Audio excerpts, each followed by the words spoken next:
Hello, listener. This is Autumn from High Anxiety, Low Initiative. This message is to let you know that our first few episodes are rough around the edges as first-time D&D podcasters, but it gets better, I promise. As we've grown in this adventure, so have our skills and equipment.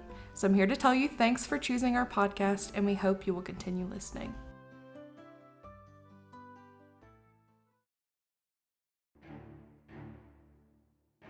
Let me tell you a story. The people of Ansalam are no strangers to hardship, war, and isolation. This has not always been the case. In ages past, mighty civilizations covered the surface of this land, and great peace was had. The gods themselves were said to walk this plain, and their gifts of magic flowed freely to their followers. Like so many stories, it is the unfettered hubris of human pride which would bring us to this world as we know it today. Man tried to become like the gods, and the gods responded. Oceans boiled, cities crumbled, and the land itself was forever changed. The people cried out to their gods, and only silence answered them. Now, 300 years later, the rumblings of mysterious figures and ancient magics haunt this land, and it is up to our adventurers to uncover what has been lost and what may be lost no more. Let us meet these unsuspecting heroes, and welcome to the world of Krynn. Raised in wealth and privilege, Alfonso Targon's physical ailments forced his mind to sharpen, perfectly suiting his magical aptitude. Now, in the name of self-preservation and ambition, Alfie seeks the truest and most pure essence of power he can find, however he must. The ends will always justify the means. The middle child of House Chadwick, Arby was afforded many things growing up. Home tutoring, siblings to spar with, and the finest foods prepared by the service staff, to name just a few. Having left the family homestead in the heart of rich farmland, he's learned the hard way that he may not be cut out for the knighthood expected of him. And he's learning pretty much everything else the hard way too. Proudly standing, a mighty 4 feet tall, Buckaroo Honeyberry puts the Feywild in wildcard. He returns to his native Krynn, a stranger, wandering the continent, constantly waylaid by the must-see wonders of this new world. Bucky finds himself, his hoopak, and his trusty lasso frequently sidetracked from his main mission to reunite with his best friend.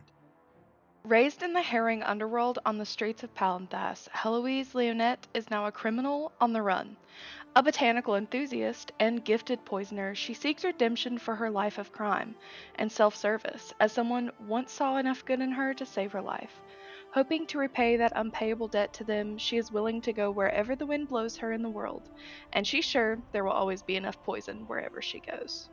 Eugene is your typical half-elf ranger. Well, sort of. He's been alone for almost as long as he can remember, and while he may be very wise, sadly he lacks the intelligence to voice the wisdom that he has actually been blessed with. One thing you'll notice about him is that he primarily speaks in quotes, but when he's able to relax, he can talk to those around him with more ease. Unfortunately, no one stuck around him long enough to know this side of him. Maybe during this journey he'll finally be able to open up to those around him. Or be blessed with some intelligence from a magical source. Who knows? The tale thus far has seen our adventurers travel from Throttle, a city under siege by goblin hordes, into the lands of the Salmanic Knights. Traveling to Palanthas, our brave adventurers watched as the clever young wizard Alfie completed his trials of high sorcery under unusual circumstances. Sent by his order, the Red Robe Mages, the group then traveled to the village of Voggler and encountered grotesque and twisted dragon-like beings. Following this harrowing fray, Arby discovered that his former mentor, Sir Sanders, had been slain by these beasts. This is where our tale begins. So, Arby. Yes? As you know, you and the rest of the party have been invited to spend the night with the other 2 Knights of Salmania at Thornwall Keep. the ancient Solmanic keep perched at the edge of Voggler. Sir Sanders is laying there upon an ancient Solmanic altar. The squires of the knights have prepared his body for a burial, which is going to happen sometime tomorrow. Alfie's going to yell fascist while looking at the body. And then go over and console Arby. As daylight turns to dusk, turns to night, is there anything that any of you, but Arby specifically, would like to do to pay the respects? I'm not paying respect. Same. What are the, funerary death rituals of this area? Is there anything that Arby would know to do, that he would want to do? I mean, you would know... Actually, roll me a history check for this. Rolls with in advantage. A D&D podcast? With advantage, since you you at one point were a member of this order. Well, I got a 1 and a 13, so it's 16 total. Advantage saved you. That's good to know. The history of the Knights of Solmania and their burial rites, you are more or less familiar with. They involve ritualistically washing the body, preparing the body with various herbs and spices, which is a secret blend, obviously. Oh, yes, all 7 of them for Sir Sanders. Coating the body in scented oils, and then typically there is a set of prayers which are said. You know some of them through your time that you've spent in and around the Knights, but you don't know all of them. But the other Knights will take part in those. The thing which is a sign of the utmost respect, though, is a full night vigil, in which those closest to the slain will spend the entire night awake with the body, ensuring that it passes to the other world. Okay, with that in mind, Arby is probably going to tell the rest of the party good night and go to wherever his body is, because he's sure his brothers will be there. Before we go any further, would Eugene or Honeyberry like to do anything? Bucky would like to participate as well if he'd be allowed.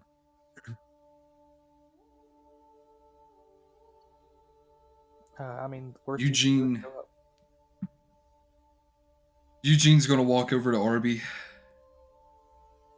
Not really knowing what to do, he'll throw his arm around his shoulder, point at Sir Sanders, and without a shadow of a doubt, he knows exactly what to say, and says, "He was number 1!"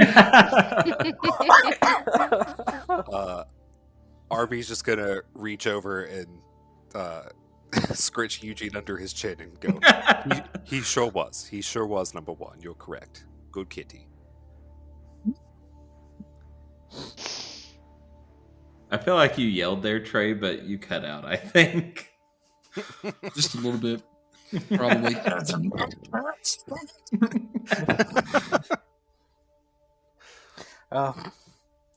With no one else doing anything, Arby, your presence, Sir Hardy and Sir Denny were fully expecting you to be there. No surprises amongst them. The arrival of Bucky Honeyberry is a different story. But they don't protest. Doubly so when... Billy, actually, could you make me a religion roll? Okay.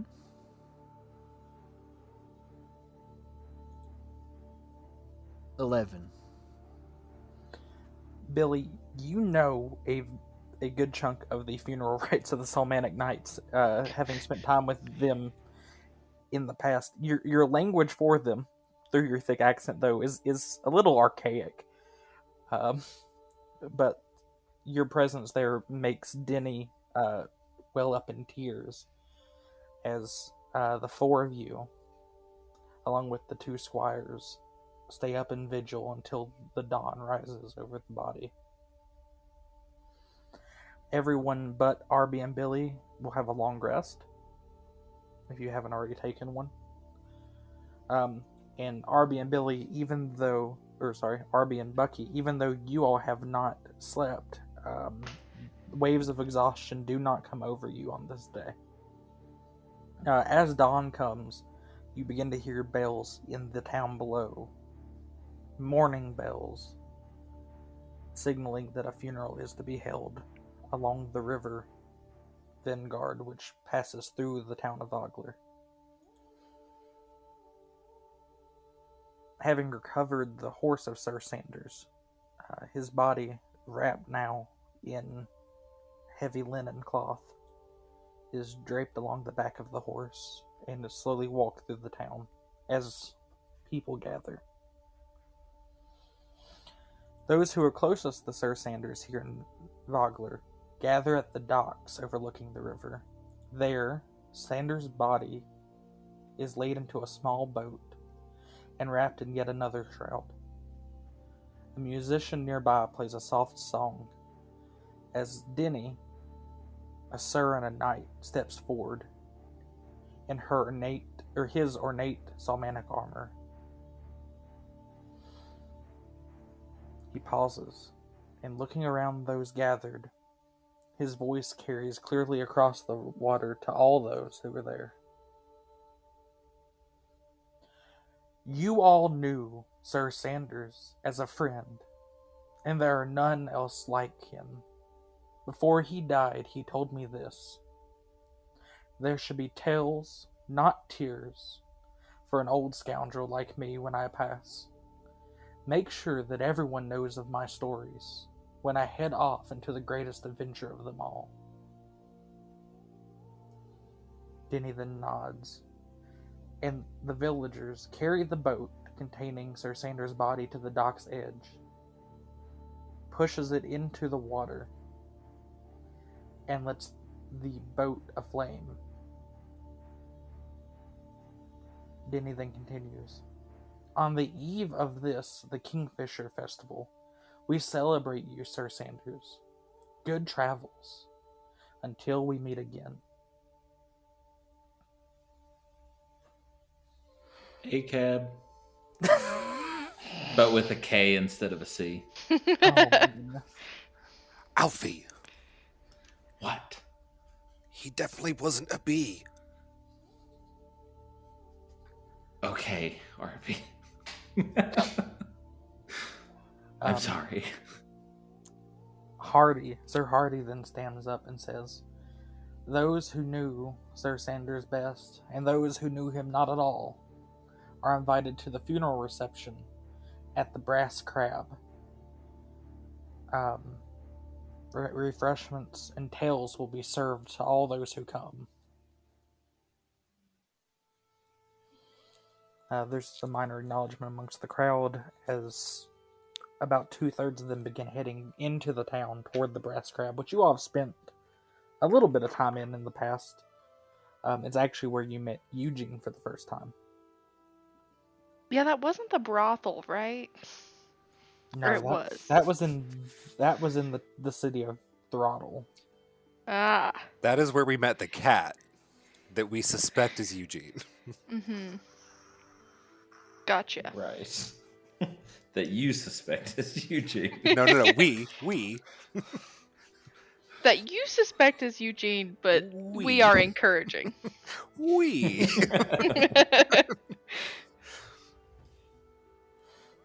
Who all is heading toward the reception? I ask Arby if there's going to be wine there. Ugh. I mean, probably. I know it's traditional. I don't know if there's any in stock. I'm not really in charge of the Brass Crab's logistics or for the nights, and I why don't you go find out? I'm gonna lean over and say, Alfie, he's mourning. Okay, well, for our friend, I say we go to the Brass Crab. Let's go. Okay. Bucky would everyone like to follow? take the Sounds great. hand of Eugene and say, "Come on, Mister Eugene. Let's see what kind of animal tails they have to eat." Eugene, not really understanding anything that was said, just goes, "Oh boy, a party!" I would Let's like go! to join in this and hold like the other hand, Eugene's other hand. What's going on? A party. Yes. I'm walking quickly towards the wine. When you reach the brass crab, the wine, the ale, the cheese, and the bread are all plentiful and being passed out by the proprietor of the establishment, as well as his various assistants, servants, and the like. There is laughing and crying, and the whole range of human emotion is visible in this room all at once. Well, that makes me delightfully uncomfortable. Sir Hardy stands up and says, "Who would like to tell the first tale?" There's an uncomfortable silence as he goes on to say, I will start. Perhaps that will get the gabs flowing." I get 3 glasses of wine and go over to a table and hopefully in a corner. He says, "Once I was told the story of how Sir Sanders, as a young child himself, was visiting the tinkering gnomes of Mount Nevermind, and the high sub-senior artillerist, in his gnomish wisdom, wanted to attempt to, how should I say this, launch his pet weasel out of a trebuchet. Now, this was no ordinary trebuchet, no. This was one enhanced by magic. Well, that trebuchet, enhanced by magic, launched the poor weasel all the way from the gnome enclave in Nevermind, across the sea and into the Sandcrest Isles. As a squire, he then, by his superiors, was told to retrieve it as a gesture of goodwill. And if he couldn't retrieve it, at the very least, note where it landed, so the high artillerist could find out how to modify his contraption. Amongst the crowd, there's some giggles, some laughs. It's a story that they've all heard at least once. Arby, it was probably one of the ones you were told the most as a kid. Denny then stops and looks at you and says, "Arby, I'm sure you have a wild story or 6 about Sir Sanders. Why don't you regale us with a tale?" Oh, where do I even begin? He was such a character. You can actually roll a d6 if you need some help with this. There's some options. Let me see. I rolled a 3. Give me a prompt, bro. The Lord of Palanthas once ordered Sir Sanders arrested after the adventurer shaved off the Lord's twin, or shaved the hair off the Lord's twin poodles. Sir Sanders then talked his way out of it by... Well, you see, Sir Sanders' reputation preceded him, and he just looked at the man and said, "I didn't think it was that poodle. I thought it was that weasel I've been chasing all these years." Oh no, not the weasel. Poodles, weasels, same thing, says Denny. Hardy then stands up and says, "I have a tale. Once Sir Sanders saved an entire village by using his massive striped shield to capture all the chickens which had been set upon by the plague, in one fell swoop, slinging them out of the village and into a nearby pot of boiling oil. The chickens were terrible, and right as he's about to continue, from somewhere in the crowd you hear, "Boo! You're telling this so much worse than he did. And besides, we've heard this 1,000 times already. Can you come up with something new?" Ugh. Everyone stops, turns, and stares, and you see a young man, probably no older than his 16th year, blonde hair, fine clothing, standing amongst the crowd. Ooh, a rich boy. What would any of you like to do? Fascist. Say, ooh, a rich boy. Eugene leans over to Bucky and goes, "This is a load of barnacles." Arby's going to stand up and grab his cup. And he's going to stare the man down for a little bit and then look to his brothers, Hardy and Denny, and say, well, we all know his tales, we all know his stories. What people often forget was his compassion. When just about everyone else had turned their backs on me,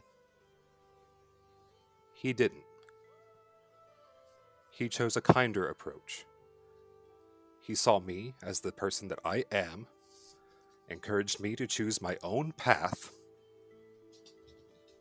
and I am honored to be here today among his many guests.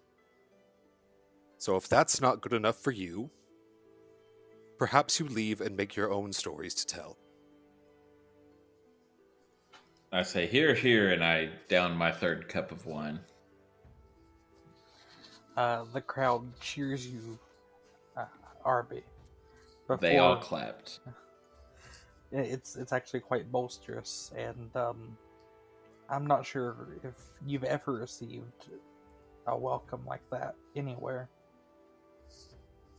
The crowd then, remembering what caused this incident, turned to the young lad, and one of the older men amongst the crowd says, "Baccharis, get out of here! You know you're not welcome." Baccharis, his eyes start twitching left and right, looking across the crowd, looking for any support, and none is to be found. He then goes, and he kind of runs out, but it's more of a skip, really, than a run. No one's ever quite taught him how to not skip away merrily. That kid is definitely the in-game villain. I hate it here. I want to elbow Alfie and tell Alfie that kid is almost as grumpy as he is. I want to point at a dead cockroach that I assume is in there and Sure. say that she's almost as pretty as that dead cockroach. Ooh. I think you just took a single psychic damage on them. Also, All I want is for Alfie to love me. Arby, for that speech, I would like you to take inspiration. Hell yeah. The party here goes on for a little while longer. Most of the local villagers flitter in and out. Their clothes are common. There's nothing much noticeable about them. The only two figures that would draw any of your eyes is you see a small hill dwarf woman. And hill dwarves are not common in this part of the world. Sitting off to the left of the building by herself, drinking. And then a couple humans come up to her, and they begin having a small conversation. The only other one that you all notice, though you see that no one else seems to notice her, is a blue-skinned elf with a mourning veil upon her head, hiding amongst the walls and staying to the back of the festivities, really. I go and get 3 more glasses of wine. Can I roll something to see if Arby might know who she is. You can Like roll. if Sanders has ever talked about a blue-skinned elf. You can roll a religion check or a history check. Ooh, 22. You know that one night, long, long ago, in the hills of eastern Salmania, when Sir Sanders was but a young lad, freshly knighted, he was camped in between two hills. And while there, a young elven woman, running from something, asked to join him for the night for protection. They sat around the campfire for many hours, shared stories, shared food, and right before bed, she offered him a piece of advice which he never shared with anyone. He says, but he said that advice, though, changed his life and made him into the man he was today. He also said that before he woke up in the morning, the young elven woman was gone. No signs of her could be found, and he couldn't even find prints where she would have left in the night. A ghost. Arby, assuming that Alfie got 3 more glasses of wine, is going to take 2 of them and take them over to her. I'm going to get 2 more. How many have you drank at this point, Alfie? This will be my 4th, 5th, and 6th. After the 5th, would you make me a Constitution saving throw? Oh god. Yes. It's happening. I got a 9. You are getting a little bit sloshed. Okay. I want to buy Alfie a t-shirt, tunic, that says, it's wine o'clock. I want to see if the bar has one of those glasses that's like a giant wine glass and it says just one glass. It does. It does, in fact, have that, Alfie. Okay, cool. I'm just going to get 3 more glasses of wine. I'm going to scoff at the glass and get 3 more glasses of wine. Alright, Arby, walking up to the blue-skinned elf, what do you do? Pardon me, would you care for some company? Company, I will take. That second glass of wine in your head, I must refuse.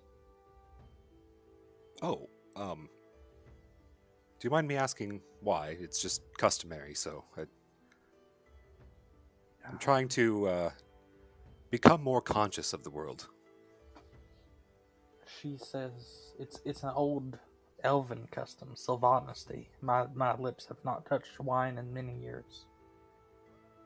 Oh, I've not heard of such a thing. That's interesting. Anyway, I don't mean to potentially bring up old wounds, but Sir Sanders and our, times adventuring together, he told me once of a elven woman he met in eastern Salmania, and he told me that she gave him some advice that changed him, but he did not tell me what I don't mean to assume. I know that not all elves are the same elf, but was that you? There's a sadness and a longing in her eyes, and she thinks for a minute. And all she responds with you. Do you understand Elven, Arby? I do, actually. She sings a single verse of an Elven song. And it goes something to the effect of, Sing it.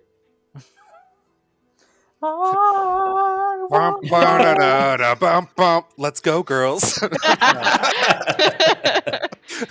There are no tender moments in this campaign. No, but she says, I have seen what happens to good men when something greater than what they hold becomes the object of their obsession. And I have seen how bad those men can be. Live right, live well, and die doing what is best for others. And it's melodic, and she sings it kind of low so only you can hear it. And then she pauses for a second, and she says, "Please, excuse me, I must be going." And she begins to fairly quickly try and pace her way out. One moment. I understand you can't drink, but this will be for me, and this will be for Sir Sanders. Thank you for sharing that with me. She says, "I hope he lived well and died doing what he did for others." Oh, there'd be no other way for him. She just gives you a curt little nod and very quickly leaves the brass crab. Arby's going to take both the glasses of the. I assume they're not glasses. I assume they're The wooden cup. barely even goblets. Yeah, they're of wooden wine. chalices, basically. He's gonna take them back to where we're all sitting, and the one that he said was for Sir Sanders, he's going to give to Bucky, and just say, "By the way, have you seen anyone familiar to you since all this hoot nanny is going on?" I'm trying to see if my friend Dikong is here, but I have not spot him. I've not seen his signature knee pads among the crowd. Knee pads? There's normally because he's very tall, and I'm not so tall, but I'm tall for myself. It's easy to spot the knee pads because they're very easy to see at my eye levels. Oh, so he wore them for your ease. Indeed, sometimes also, if he fall on his knees, he don't get a scrape. So, he also wear it for that. But I not Yes, see naturally. any knee pads. And you too, maybe you should have knee pads. Maybe, perhaps I should, yes. That's one of the reasons I wear this little cape, but yeah, I'll consider knee pads just for Your you. cape for your knees to not be so scratch. Well, that's not exactly what the cape is for, but well, perhaps I show you some other time. Okay, you explain it to me, and perhaps I wear a cape too. Oh. Well, maybe we'll find like a small mastiff or something. Never mind. Anyway, I got this Okay. wine for you. It's special. Oh, very thanks to you. Aki, we don't, I don't drink, what's this? Perhaps I give it to our friend Mr. Alphys.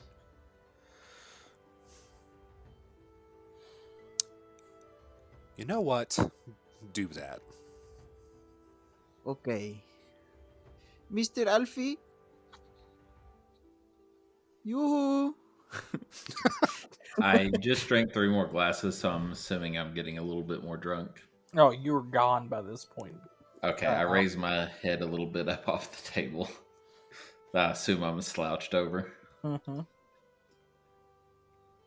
And look at Bucky. Bucky's gonna come over, kind of bouncing.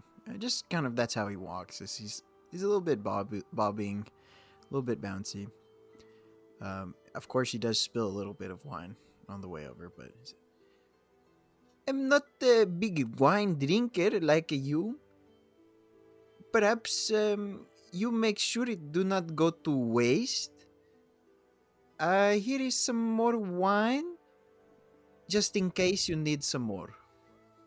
I nod my head and down that glass of wine and lay my head back down.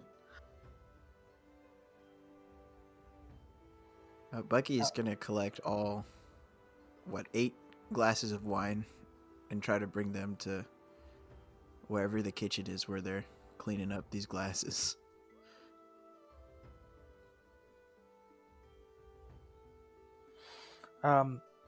Arby, when you drink that last glass of wine, it burns more than any of the others do. It also seems to sober you up slightly. Okay.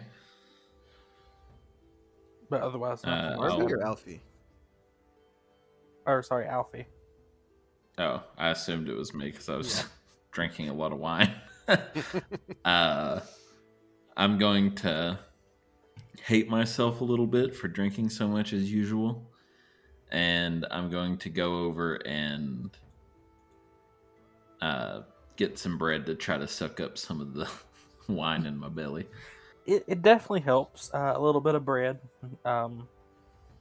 Definitely keeps the wine from making you too sick. You sober up a little bit quicker. As the night begins to wind, or as the day goes on and eventually turns to night and winds down, the partiers, now drunk and singing Salmanic chants and local folk songs, begin wandering off back to their homes. At the end of the night, all that remains is a few stragglers, the party, Denny, Hardy, and the Squire Beau, as well as the dwarven woman in the corner. It seems that she might be staying here for the night. What would you all like to do? I'll see if I can get a room here. As you stand up and begin fishing for some coin to go that way, Denny, now is equally drunk as you are, says, No. You, robe boy,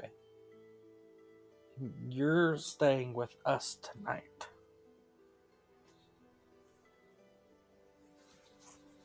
I want to go. I'm not staying with a bunch of fucking fascists.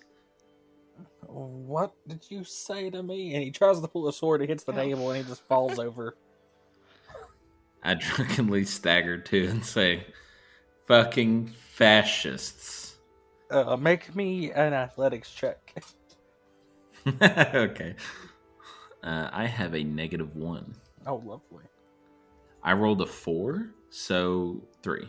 He just swipes at your legs and you fall flat on your ass. I say, night brutality. Arby, who probably had his feet up and now no longer has his feet up, is just like leaning over the table looking at them both on the fucking floor. And he probably just goes, Now, girls, you're both pretty. You stay out of it. Both as pretty as that cockroach over there. Boo. That's Alfie doing that. Ease, you took my joke. I was going to say, but they're not as pretty as me. I want to high five Arby. He absolutely returns it. Sir Hardy and Sir, or not Sir yet, sorry, but Squire Beau, help each of you to your feet. Beau helping you up, Alfie, if you'll let him. Begrudgingly.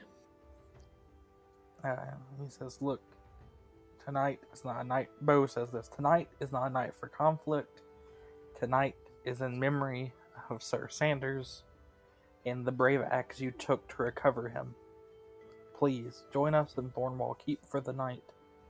Enjoy the Kingfisher Festival tomorrow, and then you can return to whatever you were doing here before you encountered such strange beings under such horrible circumstances as this. Speaking of which, brothers, I imagine that Father and Uncle Roland would like to hear about Sir Sanders' passing. Perhaps we write up a couple letters before bed. Uh, the more sober one of the two, Hardy, says, "Yes, let's we'll pin them. I'll pin them tonight. Send them off first thing in the morning. They should be there in under a fortnight." Good. They'll definitely want to know.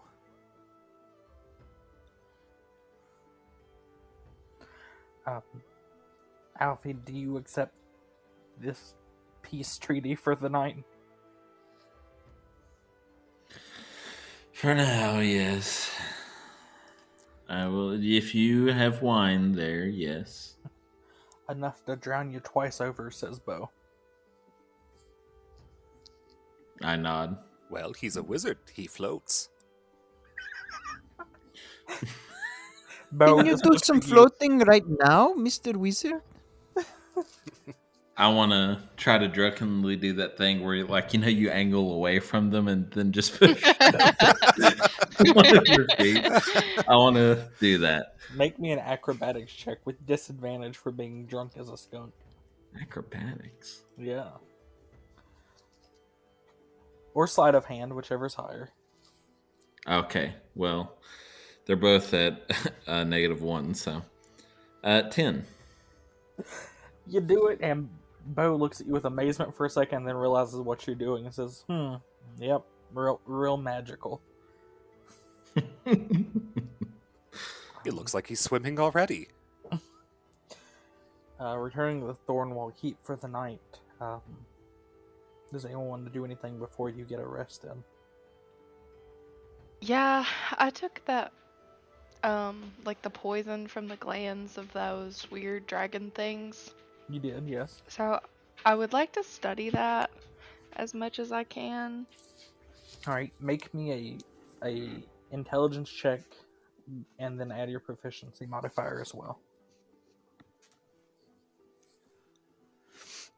Which proficiency? Just the general one? Yeah. Okay. Did you say intelligence? Yes. 17. Looking at it, you have most of your poisoner's kit, but you don't have a full-on lab here. Mm-hmm. But with the tests you can do on it, you have devised that the poison is not purely organic in nature. It's not natural. It's at least partially magical in nature. The poison itself, the effects of it, are a natural poison found amongst other poisonous reptiles that you've encountered in the past.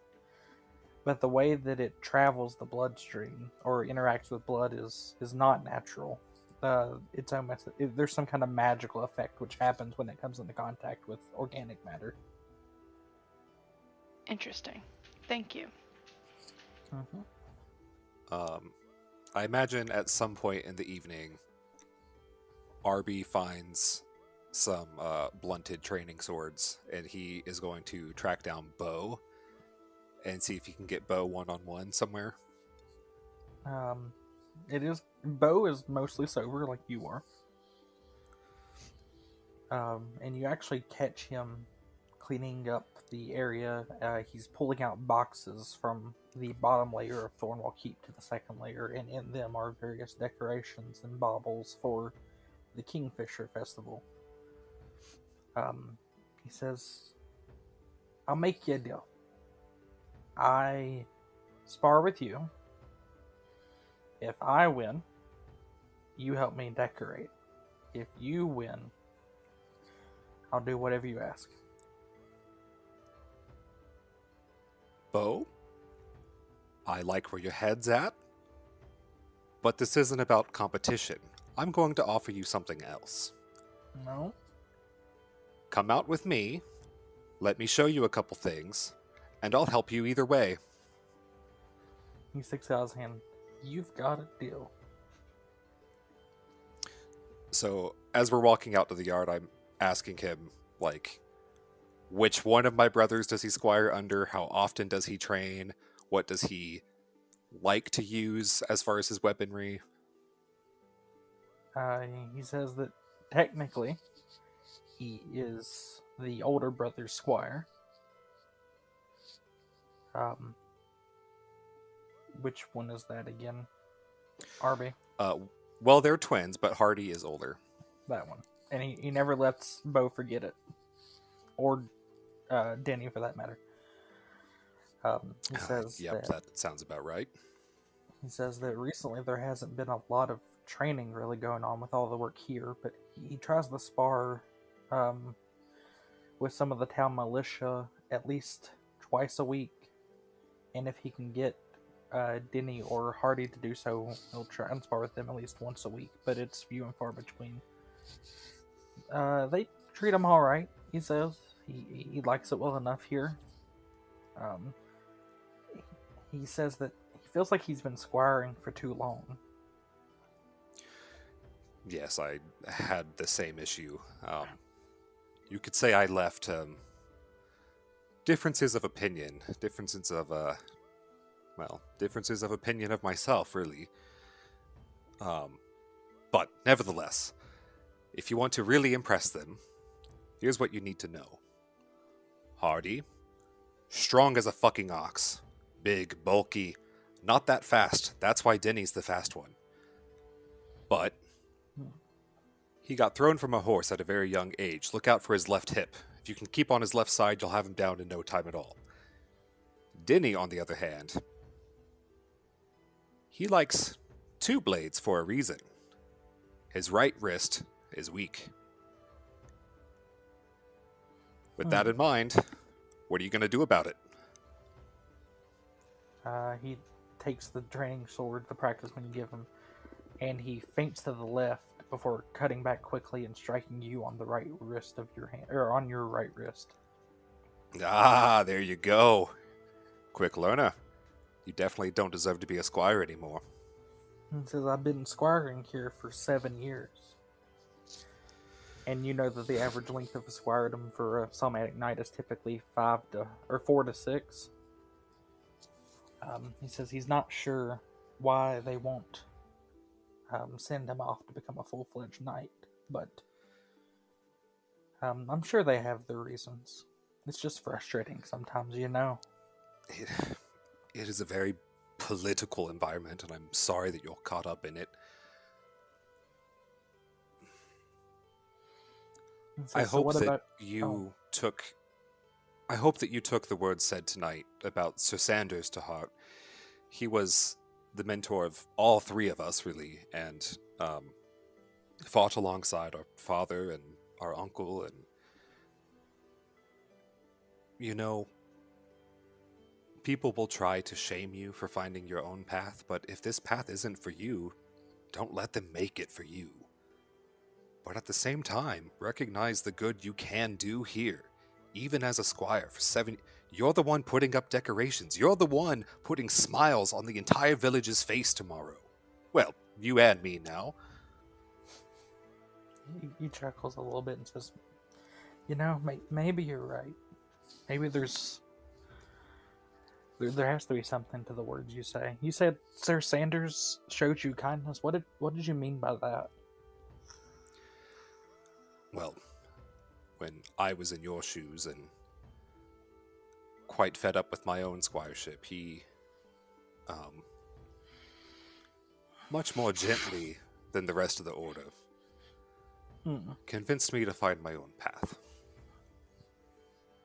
And what path is that? You know, you sort of take it day by day. I don't really, there's a lot going on out there, but I've made some wonderful friends. I'm Like doing the great. drunkard? I'm just doing great. Are you lying? I'm asking you as the DM. I feel like Arby doesn't think he's lying. He just doesn't know what else to say. Oh, okay. I feel like he's being very earnest and honest here, but I do think he is trying to persuade both of them of this. Oh, so you all spar for a little while, tire out, catch your breath, eat a little bit of dried meat and some bread. He says, well, I guess we gotta get these decorations up. The Kingfisher Festival is the most important holiday here in Voggler, and Sir Sanders would not want us to miss it on his account. No. His fucking ghost will be here any second now if we don't hurry. He looks around. Ghosts? What ghosts? Where? Oh. Never mind. Let's start with the streamers and then move on to the banners. That way the streamers aren't in front of the banners. It'll just look better that way. So as you all put up the decorations, you, the players, would recognize the Kingfisher Festival, not unlike Earthly Christmas. In fact, it's sometimes called Krynnmas here in Voggler. The tree is put up, the baubles are hung from it, small candles and oil lamps are hung upon the walls. And then, right as you're getting ready to go to bed, Bo pulls out a last box and says, You go on. I have one more thing I have to do before I go to bed. Are you sure? I mean, a deal's a deal. Oh no, this is something special. You'll see it in the morning. I hope it's one of those Bowberry biscuits. Yo, those are banging. Y'all just come down and start like looking into the like kids who can't fall asleep on Christmas Eve. I feel like for the first time, maybe ever, Arby's going to roll an insight check based off of the previous goings on with the guy that we saved that stole all the horses. Okay. That's a nat 20, sir. He seems genuinely sincere that this is a surprise. It's part of the Kingfisher Festival. It's something private that he has to do. And it's a personal thing. I have one more question for you. Is it cooking related? He says it could be. Does someone in your band of adventurers like to cook?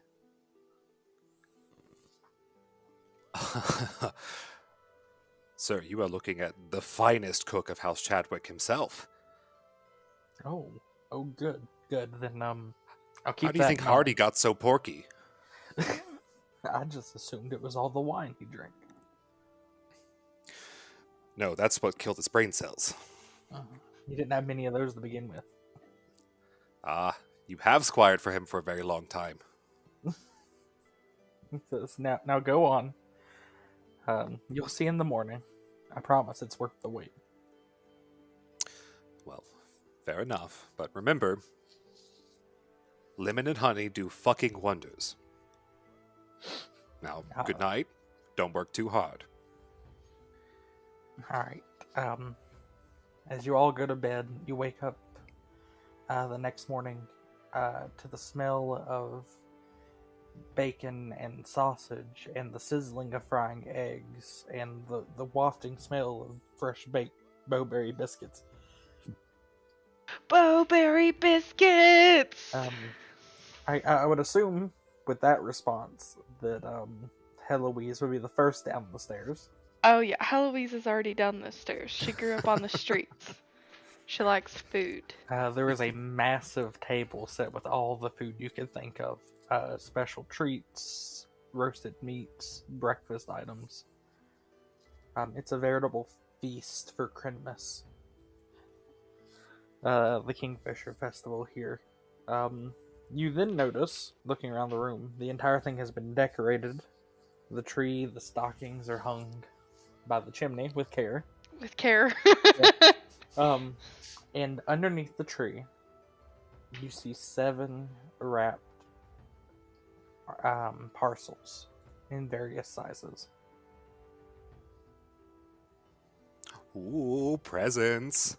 Yeah, as an urchin kid at heart, Heloise would definitely be tearing up right now, which she would find Definitely gross. Arby, seeing that, probably is just like body blocking her a little bit to like protect her modesty and like make a spectacle of himself. So he's like, "Ooh, presents!" Billy, I would imagine you would be down next, followed by Trey, and the scraggler of this would almost certainly be Alfie. Does that sound fair? I'm Okay. taking forever to get down there. Because I am hung over. I ask if they have salads and water. He says, this, Bo, who hasn't slept a wink, says, you're the one I've been waiting for. And he sets you down. And he hands you a concoction in a cup that has this brownish color. And he sets before you a plate of potatoes and minced meat and eggs. And says, this will cure you right up. Guaranteed. It's what Denny eats every morning. Hasn't felt I him say, yet. are you trying to poison me? Alfie, Honestly. this is a sacred family recipe. We call it the Grand Slam.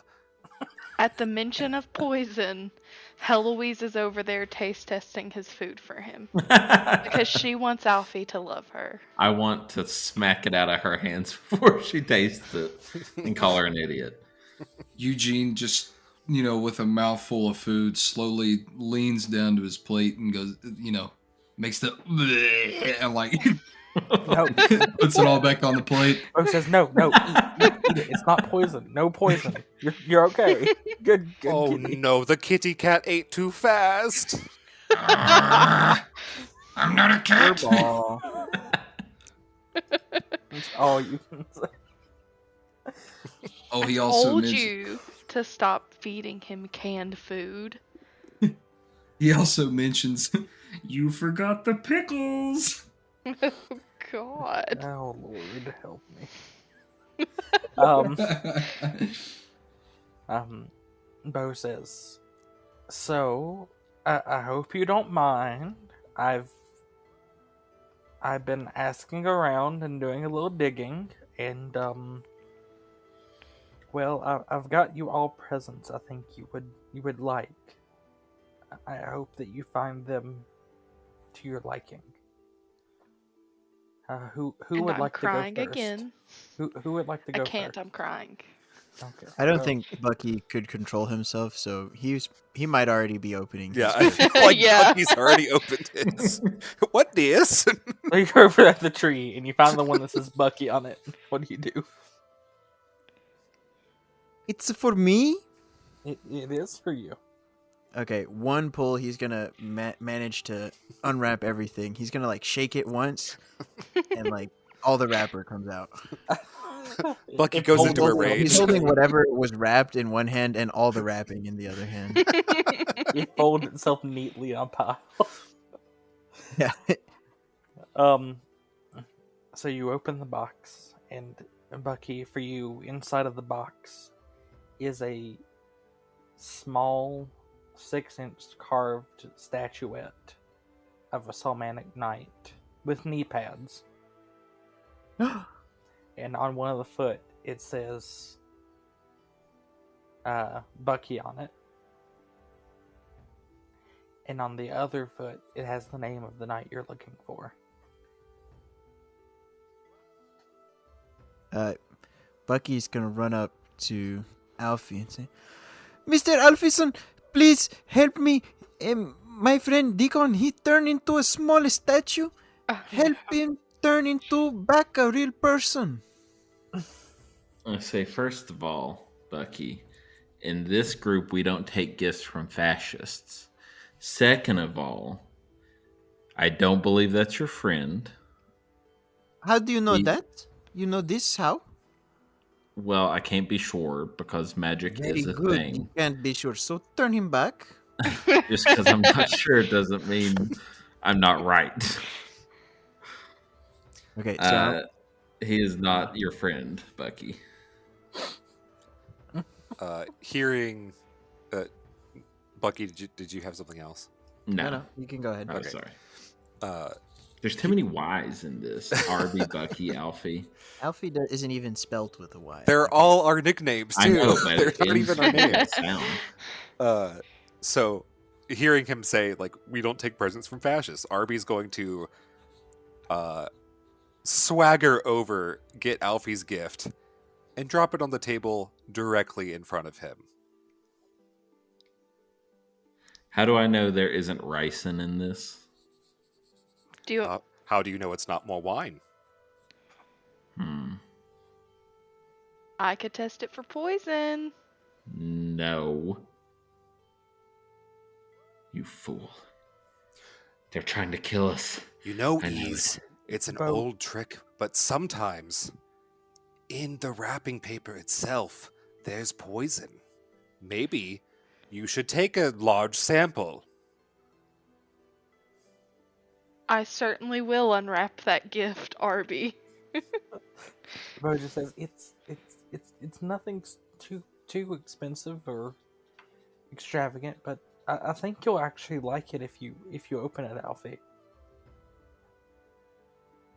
Staring at the floor, dragging his feet back and forth. Arby gets real fucking close to Alfie's face and he just goes, I understand you think that the Knights are fascists, but if you break this poor orphan's heart, I swear to God, open the fucking present. I'll crack my knuckles behind Arby. I don't have mage hand. Open it with mage hand. Okay, fine. I'll poke it with my staff until I'm able to get the wrapping paper off. Did you ever get the stats for that staff, by the way? I chose the ring. Oh, okay. So you poke at it, and the lid pops up, and then something pops out of it, like it unravels. I scream. Oh. Inside, I still scream. Inside the box is a velvet wizard's hat in the same deep red as your robes. He says, if you flip it upside down, you'll see that the hat has two pockets in it. One large enough to fit a small wineskin, and the other a comfortable hiding hole for your familiar, the rat. Oh. Well, I didn't know that fascists were so good at gift giving. Thank you. Classic Alfie. I'll put the hat on and let Scruggles? What's his fucking name? Scruggles. Rat, dude. I'll let Scruggles up into my hat. The rat is very comfortable in the hat. Good. Arby just gives Bo a thumbs up, like around Alfie. Why don't you go next, Heloise? I think you'll like yours.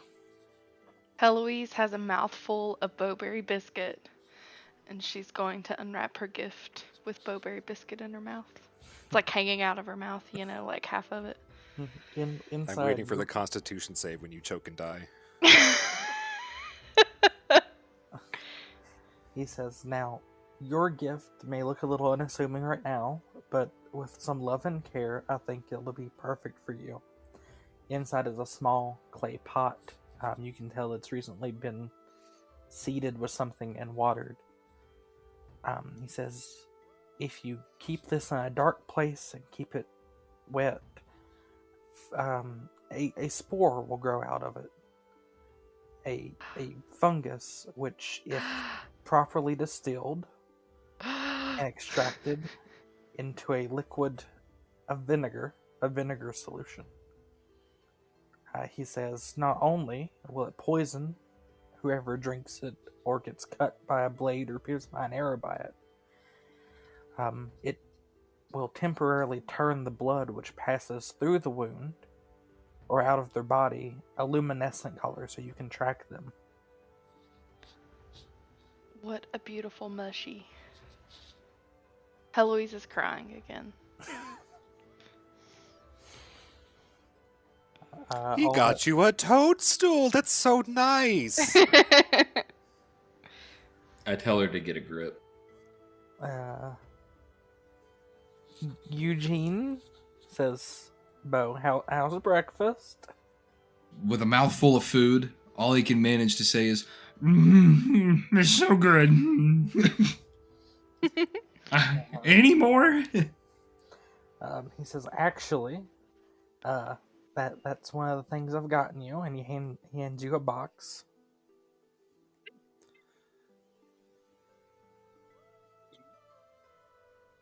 He tears open the box as fast as possible.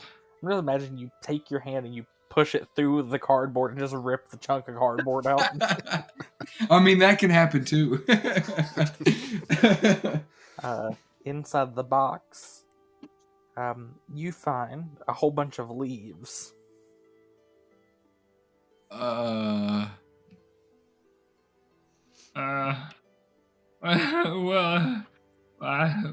do I do with this? He says, well, you like the sausage you're currently eating, right? Mm-hmm. He says, you take the leaves up and you grind them, and you can do two things with it. You can use it to season your food, just like I seasoned the sausage. Or, and here's my suggestion. You cook some animal fat down with some lye, and you put it in there, and you make a really nice soap. So the only thing Eugene heard was, you like the sausage you're eating? And he heard you could grind it down. So he starts like trying to grind it down in his hands and just eats it. And decides to say, oh, it doesn't taste like sausage.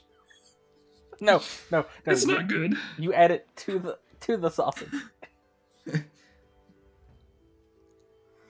Can you give me some more so I can add it? He hands you a roll of uncooked sausage meat. Gene raises his arm up like Salt Bay, sprinkles what he's crushed on the uncooked sausage, and is about to eat it. I had to think of who the fuck Salt Bay was. So no one stops you as you begin to eat an uncooked roll of sausage.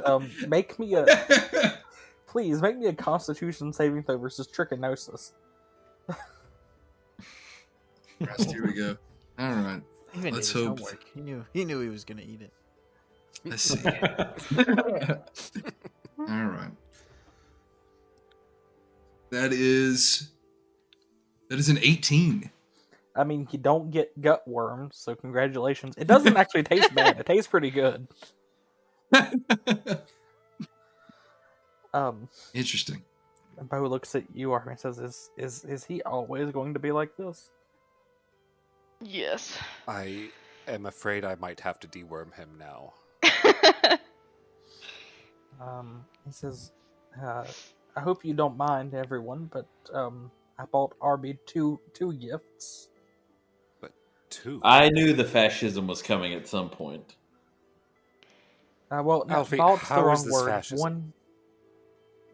One is a gift from me, and the other, after I talked with Denny and Hardy last night, as they're still sleeping off whatever hangovers they have, is really from the three of us.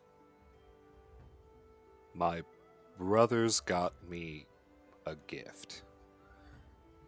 Which one would you like to start with? Mine first, or Yes, because I'm afraid the other one might kill me. he hands you a box. This one, it has a little bow on it. Arby, having grown up in a noble household, restrains himself and does not maim the packaging or the paper. And he even, slides the ribbon off the box and just, puts it around Heloise's head. I will keep this forever. As you unwrap the gift and open it, inside is a folded leather apron almost. And pulling it out and unraveling it, you see a full array of knives used for cooking, made out of Salmanic steel. Looking at this, you realize this is probably 3 months worth of wages for a squire, with how rare this steel is. I mean, it's almost a longsword's worth, which is quite a lot. Bo, why? You said that you were the best chef, and I figured if you're going to be in town at least for the night, maybe you could treat us to a meal. I mean, okay, but Unpaid please tell labor. my cat that he's getting cooked sausage, because this is... How much did this set you back? You shouldn't have. This is too much. Don't worry about it. With the mention of being called a cat again, all you notice is just this glare from Eugene as he's angrily eating his the uncooked sausage. Bo says, don't. He's upset. Hold on, I'll get his present. And Arby's gonna go to the larder and pour a little bit of milk on a plate and bring it back to the table and just kind of pat Eugene on the head. There, that will help. Merry Krynnmas. Dumbfounded, but also happy he had milk. He just decides to start drinking it.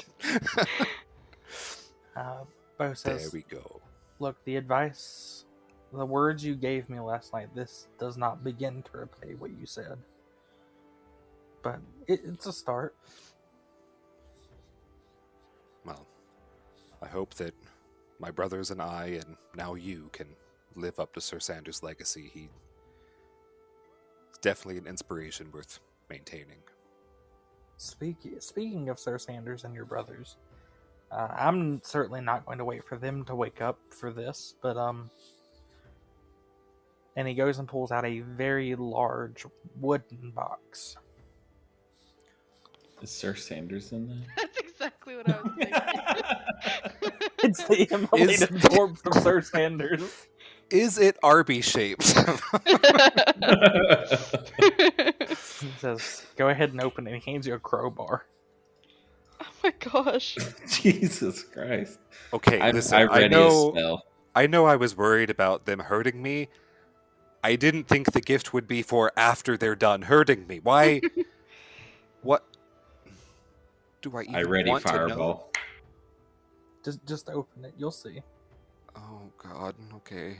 And Arby starts taking the crowbar to it. And given all of our fights and everything, no one's really fucking seen Arby flex. He is dummy thick in all the right places with this crowbar. He knows exactly what he's doing. He just has the perfect amount of sweat on his brow. And Alfie is sexually awakened. Alfie is not. Alfie is asexual. Damn it! I tried.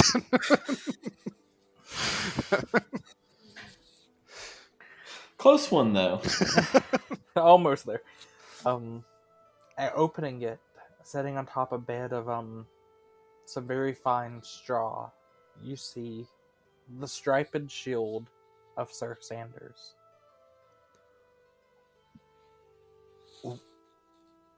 What? Well, it took a little bit of convincing, and also the will of Sir Sanders, he says under his breath. But we wanted you to have his shield, as quite clearly did he. So maybe more think of this as a gift from him for this day. I imagine Arby's eyes are starting to well up, because Arby was always the one of the boys that was not afraid of his emotions. And he's just like, I can't. You even buffed out all the scratches from the fight, and this is marvelously impressive. Did you do this? To be honest with you, the shield, as far as we can tell, is a relic of the Sanders family. I didn't have to do much to buff it, really just wiped it down. The scratches were all superficial. It says it appears, at least to my untrained eye, that there may be some kind of enchantment on it of protection. And hopefully, through all of Sir Sanders' insane stories, the shield was prominent in many of them. Hopefully it brings you all the luck it brought him in his life. Hopefully it takes a little longer to run out. Well, just the shield wasn't behind his head, and he chuckles a little bit before getting sad again. That's true. If you don't mind me, I'm sure dealing with my brothers, you probably know this is coming. You probably talked about it with them. Do you know what's happening to Bucket? What? Bucket belongs to no one in this moment. I guess the Order of the Knights. Sir Sanders didn't have any close relatives. I wouldn't be opposed, nor do I think your brothers would be if you wished to take Bucket. Oh, I don't think I could take Bucket. I just want to make sure that Bucket is, okay. Horses grieve too, and it's a whole big thing. And oh, I'm watching after Bucket right now. Bucket will be okay. Okay. Like Sir Sanders, he's remarkably resilient. Can he come back to visit Bucket? Of course. I give Arby a thumbs up. Well, great. I have visitation rights with a horse. He says, when you all finish breakfast, if you'd like, I'm going into town for the festivities. Feel free to join me. Oh yes, we have to go. Bo and I did such great work in town. Who all would like to go into town for the Kingfisher Festival? Me. I am going, and I'm going with my arms hooked around Heloise's. Yes, please. Anyone Eugene else? knows that a festival is a party, so he's showing. Okay, there's 3. Bucky might already be there.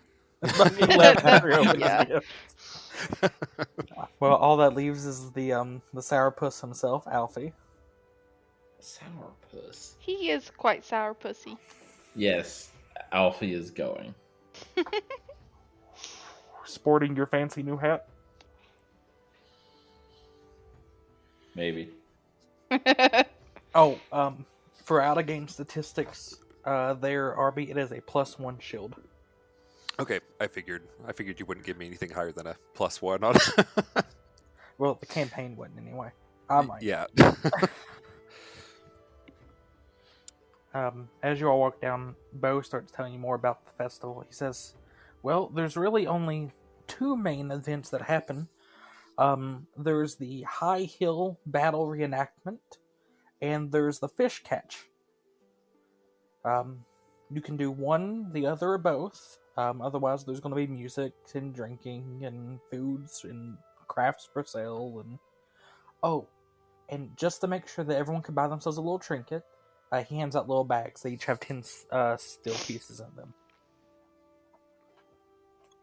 Bo, you have done too much. It says, I can once we He's get making down up there, for all the fascism. Alfie. once we get down there, I'll take you to the 2 events if you wish to join them. Otherwise, oh look, we can see the town square now. Before you, colorful banners and paper decorations shaped like kingfishers decorate the village circle. Stalls sell food and crafts, and in the center of the circle, an ancient tree provides shade for picnickers, children, musicians, and the like. Nearby, a temporary stage holds an entire band of local musicians. And as their song comes to an end, the mayor of Voggler, Raven Voggler, takes the stage. Over the crowd, you can hear him yell, "Welcome, friends! Welcome to the Kingfisher Festival. Today is a day not only of revelry, but also of reflection. We are all here thanks to the courage of heroes who came before us. Let us honor these founders, our family, and all those who can't be here to celebrate today. Enjoy your festival. Good spirits, good times, and good friends. And of course, good luck brought by the Kingfishers." And with that, the Kingfisher Festival is underway. Okay, you said people are selling crafts. Mm-hmm. Is anyone selling pets? Because I Pets? want a pet. Yeah. Alfie has his rat. I want a pet. Make me His an name is investigation Freckles. Arby check. has his cat. Yeah. Make me an Roll what, Steven? investigation check. Oh, I dropped my dice. No. I have like successfully lost almost every d20 that I have in here. 19 plus 4. Okay. One of 23. okay. Gay math. One of the stalls is selling a few pets. Though they're not, they weren't intended as pets. It's more of like a live meat market. Oh. There's What? yeah. There's a small cow, some piglets, some various live fish in little baggies, turtles, some river crabs, a clam. One singular clam. It is the size of a dinner plate. It is a clam the I size- have to have one singular Wait, clam. how big did you say it was? It is the size of a dinner plate. Oh. I am with Heloise right now, and I tell her, do not pick that cow. Why? I want the cow. Because Alfie said not cows to. are fucking stupid, and they're going to slow us down when we have to inevitably run. What about that clam? One If you skill can piece. fucking carry that clam, you could get the clam. How big will the piglets get? Full pig sized. No. Please, Dad. They're only Can half we the keep skill the piece turtle? each. Get one of the turtles. How big will the turtle get? There are two species. One is like the soft shell, like long nosed river turtles, and the other one is a snapping turtle. Oh. But it's not a Oh, normal Alfie. snapping turtle. It's a salmanic snapping turtle. These grow to the size of like the size of large ponies. So not Arby, but I am very excited. Please, Alfie. Alfie wouldn't know how If big it they slows get. us down, I'm killing it. Oh. One of the locals chimes in and says they do make good turtle soup. Are there any stray cats? Make a perception check. Yeah, but you Besides can't ride those, Autumn. Eugene? Yeah, okay, but also you can't ride a slow turtle. I never I said didn't it If was you say cast slow. haste on it. Roll a what? Two things. Perception. One, roll perception. Secondly, I never said it was slow. I could cast Longstrider on it, Ah. but that only lasts for an hour. So. We could Before get some that sort hour. of enchanted saddle for your fucking Bowser turtle. How fast is it, Steven? Give me a minute. I'll find you the stats for a giant turtle. Oh my gosh. Best episode ever. Honestly, I think it makes me the most happy because Alfie's moderately annoyed. I want Skirgles to pop out of my hat and shake his head in his No. approval of the turtle. It has a base walking speed of 30 feet with a base swim speed of 40 feet. Is It's- that so pretty you fast? could- It's faster than Bucky. Yeah, it Yeah. runs I faster want than it. Bucky. So there's a couple of them. Okay. The smallest ones are barely larger than a steel piece, so about the size of a 50-cent piece. And that Okay. grows to the size of a pony. And then the largest one is currently strapped down by iron chains near the riverbank, they tell you. And it's almost a full-grown adult. Get one of the babies so that Yeah, I you want can the train baby. it. Now, he will tell you that they grow incredibly slowly. Ugh. How slowly? It takes about 200 years to reach the size of the one down by the river. Oh my god! Yeah, Steven! I was like, if this is a normal tortoise, this is.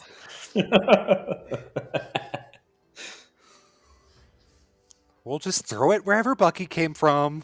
Get it in a couple years. It'll be fine. Wouldn't it stay the same? Yeah, it would stay the same and y'all would get incredibly old. We need Yeah. to go in their fur. We'll find some way to do the exact opposite thing that I just said. It'll be fine. We leave it here and we go in there. Okay. I'll take one of the small ones. Just one? Yeah. Does he need a friend? I mean, Are they he social has creatures? a box of like 50 of them. Each are I the size think of a $50. No, just here- one. Hearing this, Arby is going to get real close to Heloise and whisper in her ear, "Okay, but imagine this. Just picture it. Stay with me. What if we had a turtle-powered chariot?"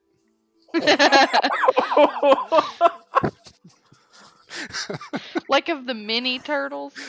Just a shit ton of turtles Shit, yeah. wherever we want to go.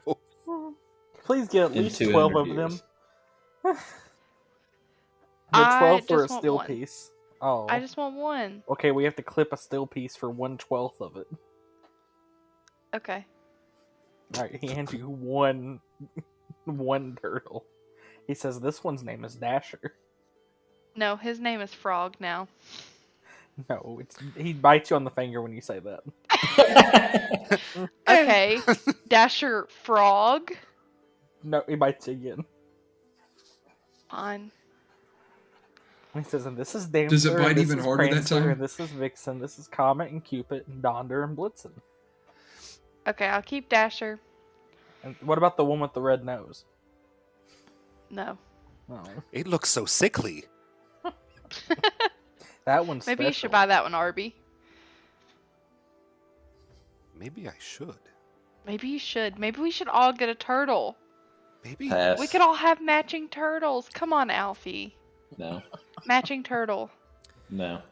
Matching turtle. Struggles is afraid of turtles. Oh. He could ride the turtle. Well, exposure therapy would be great for him. It's true. I hear that works wonders. You It does know, not. completely out of character, but you do know, Alfie, if you were to cast enlarge on a big turtle, it would be big enough for you all to fit on. I might learn enlarge later then. If you get the giant snapping turtle and enlarge it, it becomes huge, and therefore you all could fit on the back of the giant snapping turtle, which is traveling at the speed of 30 feet around. Jesus. That actually is. Yeah. Anyway, I move on from the pet Yeah. stall. The quote unquote pet stall. Yeah. Yeah. Autumn, I stall. want you to know that the piglets like all cry a little. Pig cry when you walk away because they know now they're going to get eaten. Alfie. Ease, don't turn back. Don't. Alfie! It's the nature of our world. If anything, I was just a little concerned that they named the young.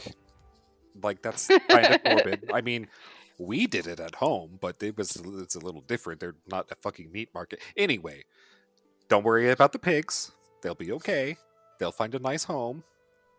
No, they won't. They'll find a nice hearth. Autumn, your turtle has an AC of 5 and 1 hit point. Oh. I want to have I want to sew like a little pocket into my armor so it can be like in my shirt pocket. Okay, now you're just copying me. Is it in your pocket? Oh, that was It's in in your a hat. pocket in my hat. In your hat, In a pocket in my not hat. your shirt. Is anyone else doing Okay, anything where where else am I they're gonna keep arguing him? about the turtles? I think Bucky is just walking around town, helping himself with a 5-finger discount. That's fair. Naturally. You just have 5 random items now, one for each finger. Oh yeah. Yeah. Okay. And I will determine what those are when you need them. Okay. God.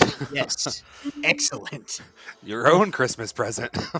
They will be my ammunition for my hoopak. A small porcelain figurine of a kingfisher. A bundle of hard candies. Some pocket lint.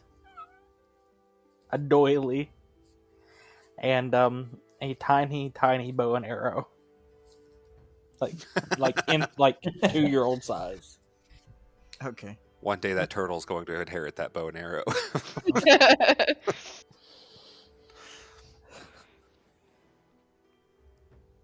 No.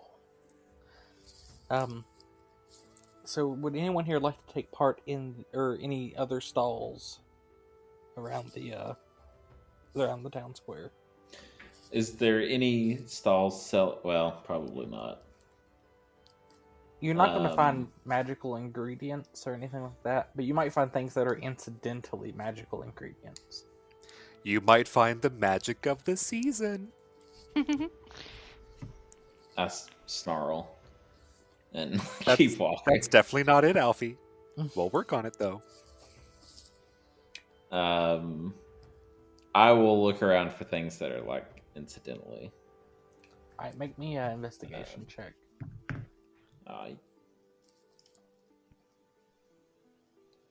16. You find some herbs and some like medicinal ingredients that are also incidentally ingredients for spells and the like. Not spells necessarily, but the creation of magical ink for spellbook writing. You're actually able to gather up, if you want to spend all 10 of your given steel, you're able to gather up enough to scribe a few spells worth of magical ink. Yeah. Okay. Cool with me.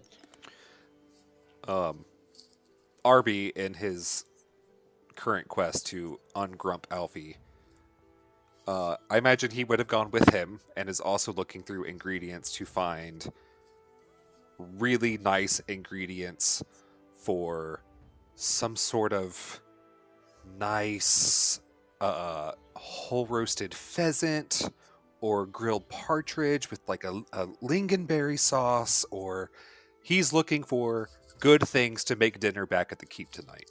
Well, make me an investigation check. I was really hoping to ride his. Okay, 18. I'll take it.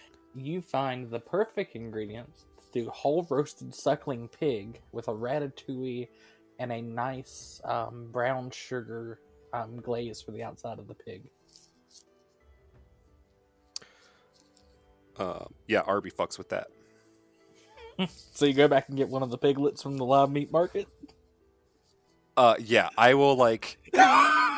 We'll retcon this so that when we walk away, I go back and just tell them like, keep the big fucker for me, please. And I'll give them money, and I will pick it up on the way back to the keep.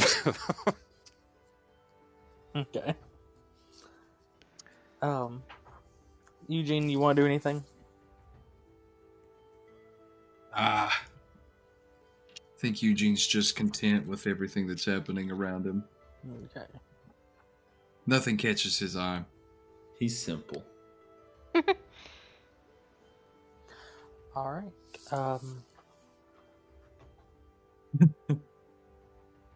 With that, all that's left for the Kingfisher Festival is the main event of the battle reenactment and the kind of town favorite fish catching event. Does anyone want to partake in the fish catching? Otherwise, I'll move toward the battle. I want to enter Eugene into the fish catching competition. That works. Okay. Is it possible to participate in both? It is, yes. Okay, Arby would want to participate in both. All right, it Oh, costs. Bucky would want to do that too. Oh, good. What was the other one? The other one's going to be the battle reenactment on High Heel. Yeah. Now, Arby, Bo has told you that he would really appreciate it if you entered with him. Maybe give him some training, show him how two knights can work in tandem with each other. In the battle reenactment or the fishing? In the battle reenactment. Yes. Okay, just making sure. He wanted some father-son time fishing. Oh my god. So, putting it together, Arby is now like, Bo is his precious little nephew because Arby was really close to his uncle Roland, so he's like, I'm Bo's cool uncle.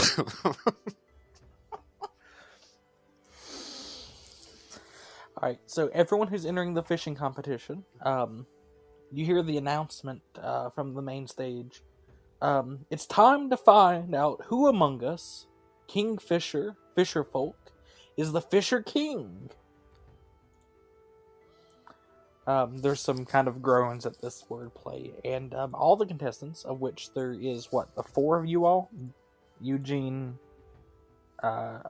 Bucky, Arby, and Autumn, were you entering? Or Heloise? No, I entered Eugene. Oh, okay. How? Strap on? I hate it here. Oh my god. Boo! You wish.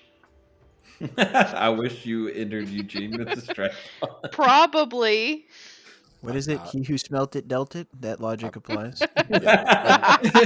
I'm not touching that. I'm